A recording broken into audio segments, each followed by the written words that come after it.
Pinjol hadir di Indonesia itu untuk membantu masyarakat yang tidak terjangkau oleh bank konvensional agar masyarakat tersebut bisa miskin lebih cepat dan mati lebih cepat.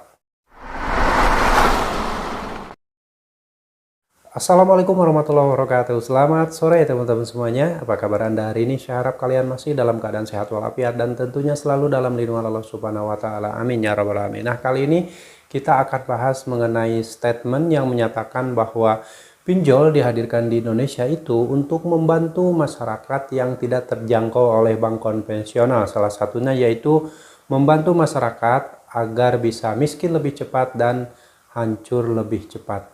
Ini dibuktikan dengan banyaknya orang yang sudah menjadi korban pinjol karena diteror habis-habisan oleh pinjol, akhirnya mengakhiri hidup. Lalu dengan adanya kartel bunga dari pinjol ini diduga menjadi penyebab banyak masyarakat yang akhirnya dirugikan karena mereka mungkin kurang paham tentang utang piutang di pinjol karena kurangnya literasi dari pemerintah sehingga banyak yang terjebak pinjaman online, dan ada 44 pinjol yang diambang kebangkrutan karena diduga melakukan kartel bunga, dan saat ini sudah sampai di tahap pemberkasan di KPPU.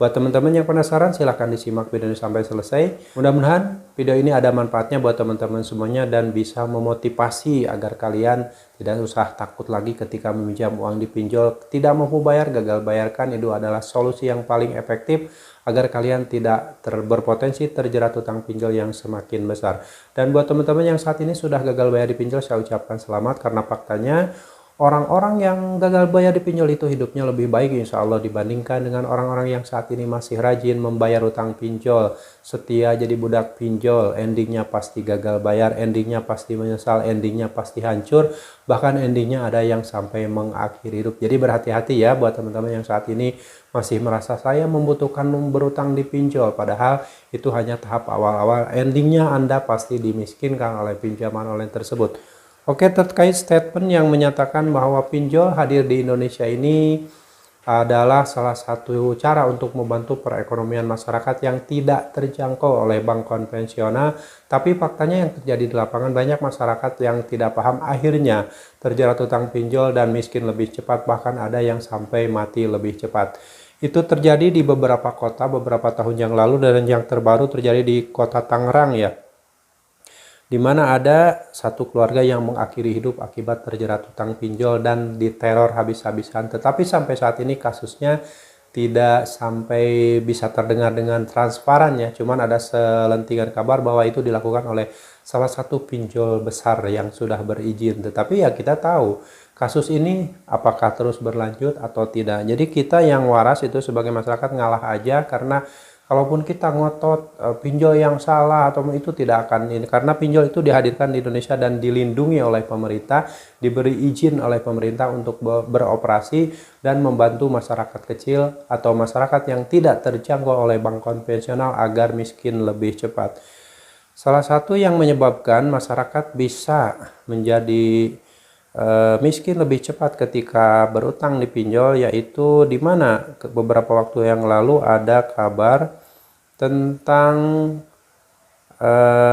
kartel bunga ya, di mana ada 44 pinjol yang diduga melakukan hal itu, dan kita akan bahas mengenai kartel bunga tersebut.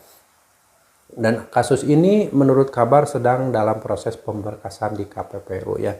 Jadi kita akan bahas dulu arti dari kartel. Kartel itu apa sih artinya?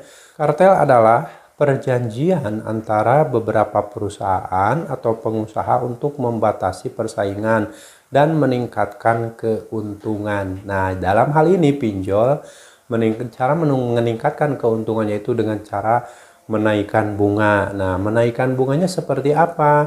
Contohnya, kita pinjam uang 1 juta rupiah di salah satu pinjol. Nah, kita itu hanya menerima uang 723.000 atau bahkan hanya menerima uang 650.000 rupiah dari pinjam 1 juta rupiah. Dan 14 hari sejak pencairan dana, kita harus mengembalikan 1.300.000 rupiah. Secara otomatis dalam 14 hari saja si pinjol sudah mendapatkan keuntungan. Nah, itu yang dimaksud dengan kartel. Jadi sebuah kerjasama antara perjanjian antara beberapa perusahaan atau pengusaha untuk membatasi persaingan dan meningkatkan keuntungan.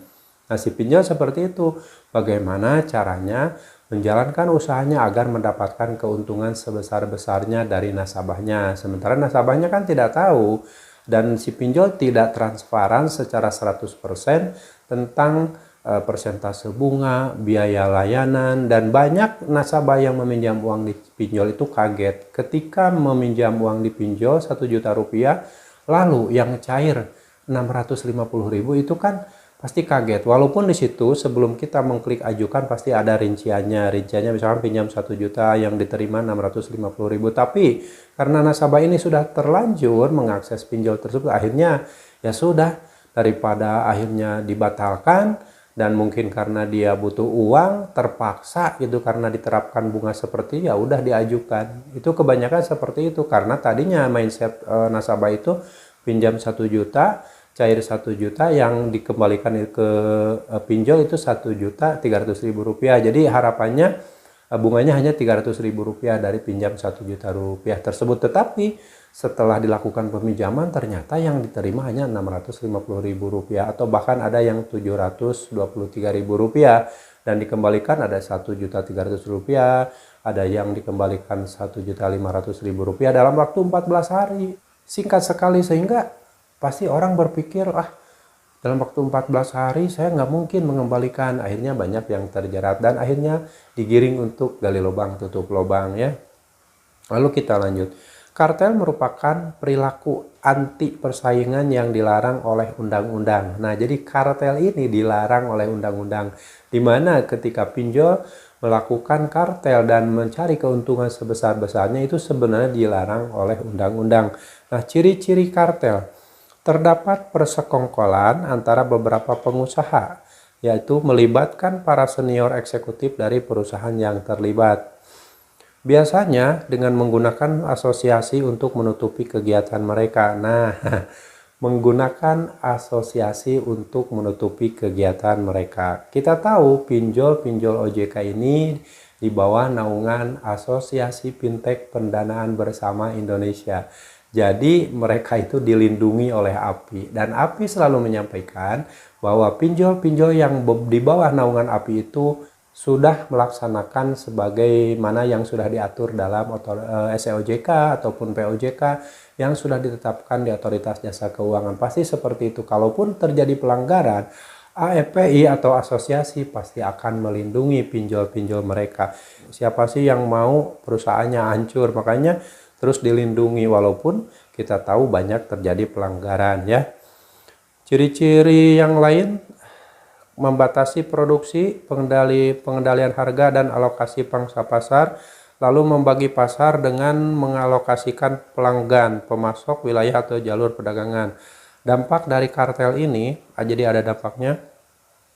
Sebentar. Dampak kartel dapat mengakibatkan terjadinya praktek monopoli. Dampaknya ya pinjol tetap, kita tidak bisa pungkiri bahwa pinjol itu bisnis untuk mencari keuntungan sebesar-besarnya. Makanya banyak nasabah yang dirugikan, banyak nasabah yang merasa dibohongi ketika mengajukan pinjaman. Harapannya nasabah meminjam uang 1 juta itu diterima 1 juta, tapi yang dicairkan ternyata hanya 723.000. Ya, itu hanyalah sebuah jebakan di mana pinjol itu dihadirkan untuk mencari keuntungan sebesar-besarnya.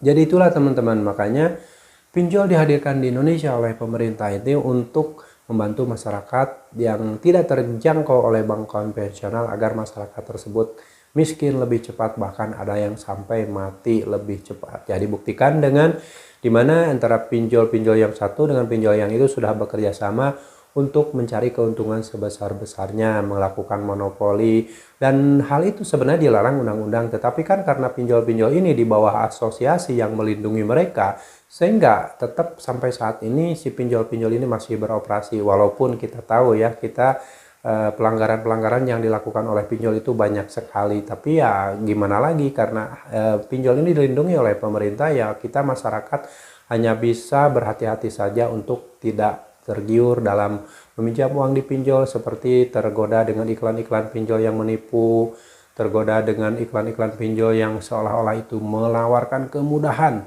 menawarkan sesuatu yang sangat menarik. Ya, itu kan kita tahu iklan-iklan pinjol itu. Pencairannya cepat, persyaratannya mudah, lalu mereka itu menawarkan limit yang sangat besar, ada yang sampai 80 juta rupiah, 50 juta rupiah. Tapi saat kita coba mengajukan pinjaman, ternyata limit yang ditawarkan 80 juta tersebut yang masuk ataupun yang muncul di aplikasi saat kita pertama kali minjam paling 1 juta rupiah, 500.000 rupiah, paling besar 2 juta rupiah. Makanya hati-hati saja, jangan kalian mau dibodoh-bodohi oleh iklan-iklan pinjol yang menipu ya. Ya, banyak berpotensi melakukan penipuan atau membohongi masyarakat ya. Masyarakat pastikan yang tidak tahu, wah ini limitnya besar nih, kebetulan saya lagi butuh duit, limit 60 juta dicicil 24 kali misalkan. 24 kali di mindset masyarakat pasti mengira, oh selama 2 tahun nih dicicilnya. Ternyata setelah dilakukan peminjaman, ternyata 24 tahun itu 24 kali itu dibayar dalam waktu sebulannya 2 kali. Nah, itu yang harus kalian waspadai. Tidak mungkin kalian bisa membayar hutang pinjol dicicil 1 bulan itu 2 kali pembayaran. Tidak mungkin. Itulah makanya kalian akan terjebak yang namanya gali lubang tutup lubang. Apalagi sebelum jatuh tempo kalian digiring untuk mencari dana talangan, untuk mencari pinjol lagi, dan akhirnya disitulah kalian akan mendapatkan sesuatu yang nanti kalian bingung harus seperti apa ketika kalian terjebak gali lubang tutup lubang. Semoga bermanfaat, dan buat teman-teman yang masih sangat berat menghadapi kehidupan ini, segera kembalikan permasalahan kalian pada Allah Subhanahu wa Ta'ala. Kembali ke jalan Allah, insya Allah Allah juga akan memberikan solusi, dan Allah akan memberikan segala macam jalan keluar atas segala macam permasalahan yang sedang kalian hadapi saat ini. Yang pasti kalian tetap semangat perjuangkan masa depan kalian, perjuangkan masa depan keluarga kalian. Jangan lagi memperjuangkan pinjaman online. Sampai jumpa lagi di video saya selanjutnya. Wassalamualaikum warahmatullahi wabarakatuh.